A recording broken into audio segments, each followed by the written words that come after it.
Former Senator Trillanes is even guilty of usurping authority, Mr. President. Hindi natin pwedeng palampasin po ito. In the meantime, I'd like to move, Mr. President, that in the light of the recent adoption of the Senate Resolution number 44, I move that Senator Bato be placed under the Senate protective custody, Mr. President, until he is able to get all and exhaust all legal remedies to protect himself, and until this institution is also able to do just the same. Mr. President, it is the right time for us, while we are having a session, to cite in contempt these individuals trying to prevent Senator Bato de la Rosa from reporting for work to do his job as elected Senator of the Republic of the Philippines. Ang tono pa lang sa hearings ay parang may kabastusan. Hino-hold na natin in contempt eh. And for the record, when Senator Bato was chased by these agents, we were already in session. I was already standing in the podium at the side and already was making that motion. So even out of courtesy, regardless of their coordination, kung meron man o wala dito, hindi dapat hinabol si Senator. Dapat pumunta sila dito sa taas. Nakipag-usap sila. Gwardiyahin nila lahat ng pinto. Pero hindi dapat makipaghabulan sa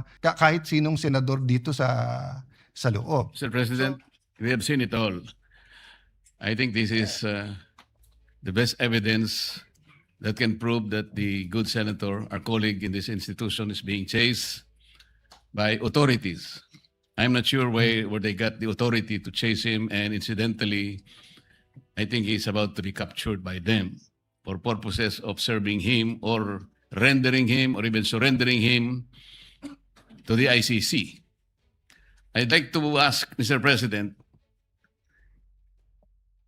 what is the authority of the National Bureau of Investigation in executing, for example, even if for the sake of an argument that the ICC issued a warrant of arrest against Senator Bato? As far as I know, Mr. President, the counterpart of the Interpol, which is the serving arm of the ICC in executing warrants, the Interpol's counterpart in this country is PCTC, which is the Philippine Center for Transnational Crimes. And I check that it is now it used to be under the Office of the President and under the control and supervision of the NAPOLCOM. But I think it's now under the control of the DILG. So my question is, how come that the NBI is chasing Senator Bato for an apparent warrant of arrest, which the former Senator Trillanes has been showing around that he got a warrant of arrest and he is personally serving it to the senator? The first question is former Senator Trillanes now the sheriff of the ICC? And he has been working with the Interpol, Mr. President. This is all questionable. As I said earlier, Mr. President, this is not only an assault to our colleague, but principally it is an assault, an insult to this institution. Hindi natin pwedeng palampasin ito, Mr. President. We need to protect the senator. As I said earlier, and I manifested that Trillanes himself was a beneficiary of this institution's security. Humingi po siya ng Senate Protective Custody nung panahon na kinailangan niya po ito. Ngayon, ironically, he's the one executing the very act which prevented him from being assaulted at the time. Masyado pong nakakabahala na ang nangyayari, Mr. President. I think all these people, we can identify all these people in due time. They did not only violate Article 145 of the revised penal code, as I earlier manifested. Former Senator Trillanes is even guilty of usurping authority, Mr. President. Hindi natin pwedeng palampasin po ito. In the meantime, I'd like to move, Mr. President, that in the light of the recent adoption of the Senate Resolution number 44, I move that Senator Bato be placed under the Senate protective custody, Mr. President, until he is able to get all and exhaust all legal remedies to protect himself, and until this institution is also able to do just the same. Mr. President, Article 59 of Rome Statute is very, very clear. It's very, very clear. Even for the sake of an argument that there is a valid warrant of arrest against our colleague, Article 59 still states that the arresting or the person to be arrested must be promptly delivered to a competent judicial authority in order to accomplish at least three things.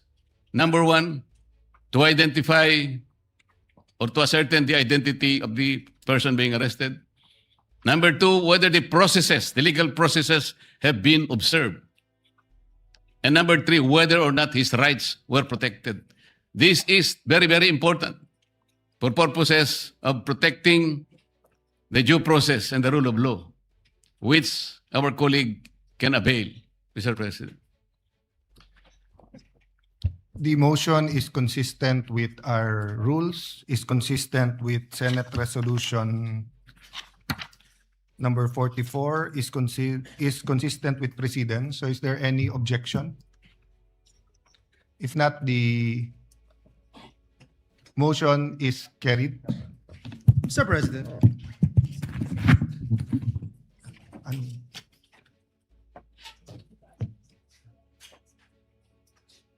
So consistent with past practices, no? Senator Bato will enjoy the protection of the law and the protection of the Senate in accordance with our rules and with Philippine laws. No? thank you. Mr. President, may I have the floor, Mr. President? Yes, Majority Leader. Mr. President, as I was looking and watching the CCTV, Mr. President, I recall, Mr. President, every time we have a committee hearing, any member of the Senate would move to cite in contempt someone who is lying, Mr. President. So my position, Mr. President, looking at what happened to our dear colleague, and I'm going to do this, Mr. President, whether you are in majority or minority, you are an elected official, Mr. President. And for someone, especially coming from a different agency of the government, trying to do something like that in violation of Article 147, Chapter 2 of our revised penal code, Mr. President. Maybe, Mr. President, it is the right time for us, while we are having a session, to cite in contempt these individuals trying to prevent Senator Bato de la Rosa from reporting for work to do his job as elected senator of the Republic of the Philippines. So, Mr. President, if it is a proper motion, and I would leave this to the body, that we cite in contempt these individuals, Mr. President, that would be identified in this particular video, trying to block, trying to prohibit Senator Bato de la Rosa from doing his job, Mr. President. Yes. I submit, Mr. President, to the wisdom of the Is there any objection majority. to holding the John and Jane Does, who will be laterly identified in accordance with the CCTV, to hold them in contempt of Senate? Then, the Senate? Mr. President, I was suggesting, Mr. President, and if you are, if the body is amenable to that, I will move, Mr. President, that we cite them in contempt. Because, Mr. President, Well, because you made that manifestation, Majority Leader, let me say this, not as Senate President, but as a member of the Philippine Bar and as a humble servant of our people as a senator, each legislative body has to defend itself, especially versus existential threats.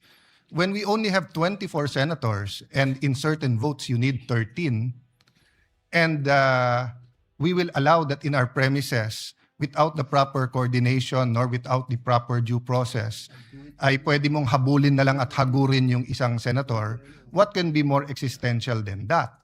There might be some reservations, but medyo ang tono pa lang sa hearings ay parang may kabastusan. Hinohold na natin in contempt eh.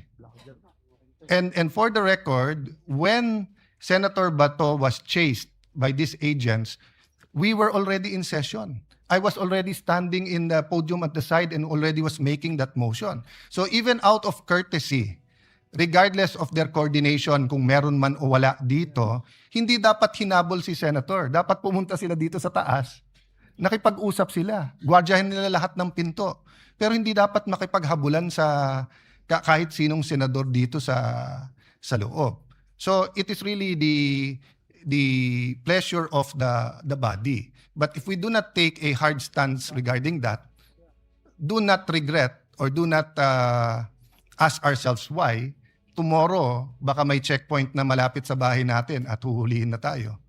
Because my understanding of parliamentary immunity goes to the extent of even being secure in our traveling to the Senate. Eto na sa loob na ng Senado eh.